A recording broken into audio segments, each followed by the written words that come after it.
un enemigo común. Eso es lo que... Desde luego. Le sacaste la palabra a boca. Creo que la unidad y el amalgamiento tenía que ver por ir en contra de algo que era inadmisible, tenía que ver con una dictadura feroz. Por supuesto que sí. Eso en alguna medida nos abroquelaba. Pero de todos modos, creo que... Yo no sé, por ejemplo, a ver, yo te quiero preguntar a vos. Yo hace muchos años ya que fui haciendo la carrera como vos, como todos, ¿no? Y ir a comer después de la función era una cosa muy grata, muy grata, porque además se estiraban las sobremesas. Había algunos lugares donde y si llegabas solo tenías 6 o 7 mesas para sentarte porque había compañeros, ¿cierto? Así. ¿Cómo hacíamos nosotros con la plata? ¿Cómo podíamos, no siendo figuras ni teniendo grandes contratos, para comer 4 o 5 veces por semana afuera? Hoy no sé si se podría hacer eso. No se puede. Nosotros somos más pobres, Beto. Somos más pobres, definitivamente somos más pobres. Porque éramos muchachos que estábamos recién empezando, trabajando, viendo a ver cómo, qué sé yo. Pero eso era una cosa que nos aglutinaba enormemente. Digamos, perdón, Beto, ese proceso, esa imposibilidad de poder repetir esos momentos, esas épocas donde se podía salir 4 o 5 veces por semana, tiene que ver con un empobrecimiento fáctico de la sociedad. Del que seguramente, si yo te digo el porqué, es posible que estemos en desacuerdo cuál es el origen. Igual antes de que se pongan en desacuerdo. Pero que existe. No hay diferencia. No. Pero a ver, más allá de que se puedan poner en desacuerdo, sí podríamos convenir que a partir, digamos, la gran asignatura pendiente de la democracia, y han pasado de todos los colores, desde el 83 para acá, es justamente esa, porque digamos, la pobreza ha avanzado sin parar, especialmente desde los fines de los 80, con algunos interregnos cada vez más cortos, ¿no? Con lo cual, digo, más allá después, como lo pueda ver con matices cada uno, la democracia tiene esa asignatura muy pendiente, ¿no? Recuerdo un querido compañero que un día me dijo, me llamaron para hacer una tira. Ah, qué bien, dice, me compro el auto. Y yo después, dice, con una tira podía comprar un auto en cuotas, pero en definitiva, sin duda. No sé si era más sencillo o cómo era, y además había lugares donde comer más baratos unos que otros, en fin, por supuesto, al Edelweiss había que remar mucho para llegar. Claro, yo los quiero traer un poco a la... Déjame dar... Beto recuerda esas épocas y la verdad es que sí, fueron épocas grandiosas. Yo algunas he sido muy chico, no la viví, pero los comienzos, tal vez los estertores de esas épocas, de ese esplendor, lo he vivido. Creo que es muy difícil volver el tiempo atrás. O sea, creo que realmente las sociedades evolucionan, a veces involucionan, van hacia atrás, pero es muy difícil rescatar ese tiempo que se fue. Déjame decirte un datito con respecto al porqué. Yo creo que hay una cuestión concreta que tiene que ver con los endeudamientos insostenibles, básicamente. Creo que eso se traslada, pensar la economía de un país diferente a la economía personal es un error. Cuando uno puede tener la posibilidad de tomar una deuda para comprarse una maquinita, para incrementar ese trabajo que puede hacer y al fin de mes lograr un manguito más para la casa, es una buena deuda tomada. Cuando uno toma deudas que son insostenibles, generalmente con el tiempo las termina pagando la gente, y no digo la gente de menos recursos, que sí es la que más la paga, la termina pagando la clase media, y creo que nosotros de un momento... Y lo mismo cuando imprimís, ¿no? O sea, imprimís plata y no tenés respaldo. Sí, convengamos que sí, siempre hay que tomar una diferencia.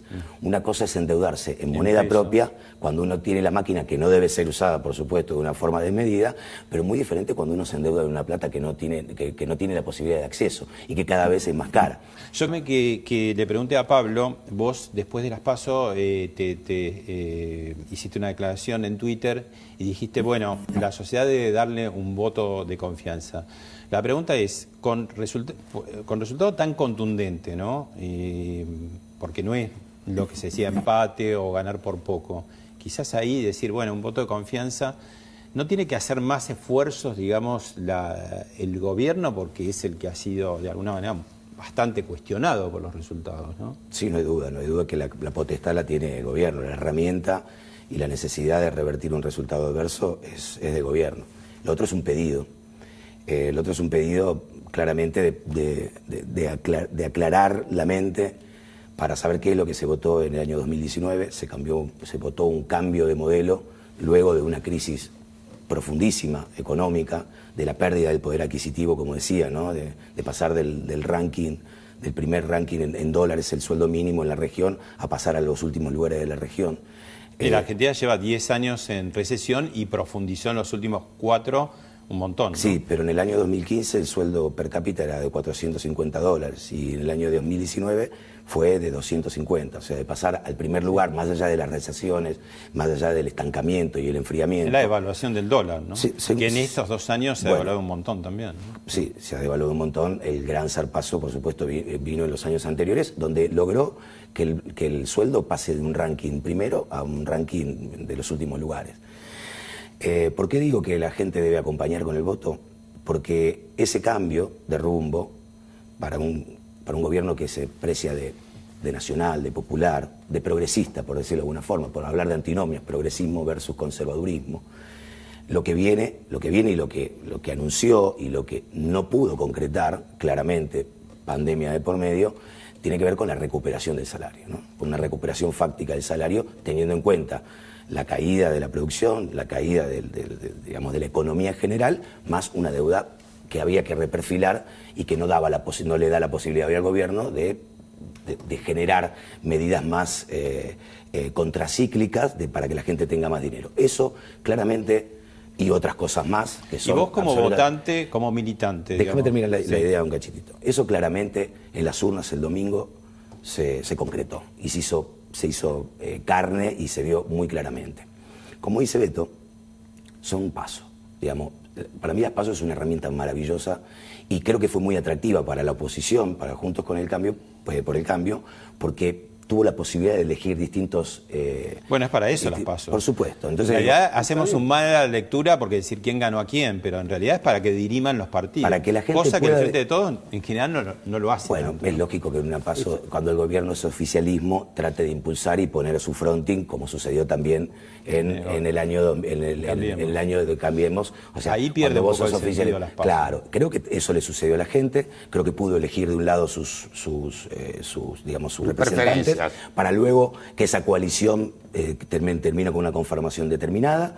Creo que hubo errores del gobierno que se ha cometido, que hubo medidas de esa recuperación del salario, el manejo de la inflación que no se pudo bajar desde el estallido, digamos, en épocas del gobierno anterior, donde ha crecido el 50 y pico %, se pudo bajar en un porcentaje bastante pequeño. En realidad, desde la época de Néstor Kirchner, que no era una inflación razonable, si querés. El último gobierno kirchnerista tuvo una inflación menor del 25% y un crecimiento. Bueno, y el crecimiento... Es una barbaridad, ¿no? Después pero mucho peor. Que estamos en una posición... Digo, si hoy volvemos al 24 o 25, estaríamos festejando. Creo que estaríamos festejando. Con razón no van a comer en trasnoche, porque a veces es peor la situación del bolsillo. Digamos. Sin duda, y esa es la peor situación de todo. La Argentina, en el año 2019, crecía al 2.5%, no lo digo yo, lo dice el folleto de presentación del Foro de Davos, que buscaba de alguna forma atraer inversiones con un país desendeudado, con un poder adquisitivo elevado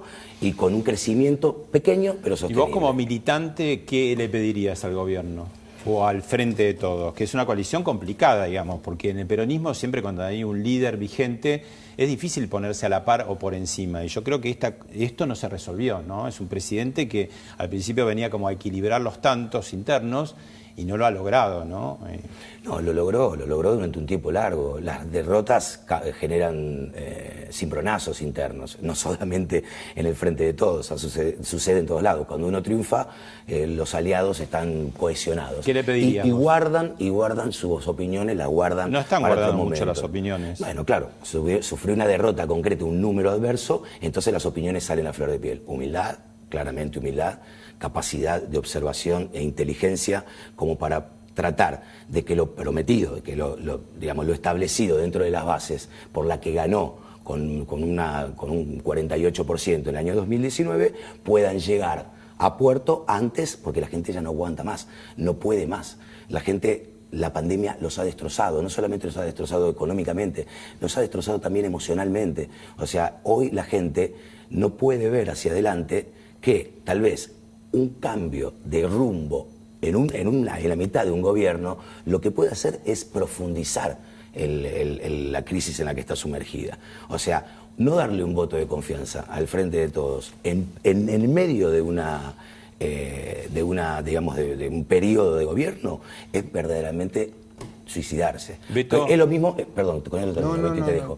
Es lo mismo que sucedía en la época, en el gobierno anterior, que los votantes que habían votado Juntos por el Cambio no ratifiquen su apoyo en ese momento, es pegar una contramarcha que los que van a salir lastimados definitivamente es el pueblo. Beto, ¿qué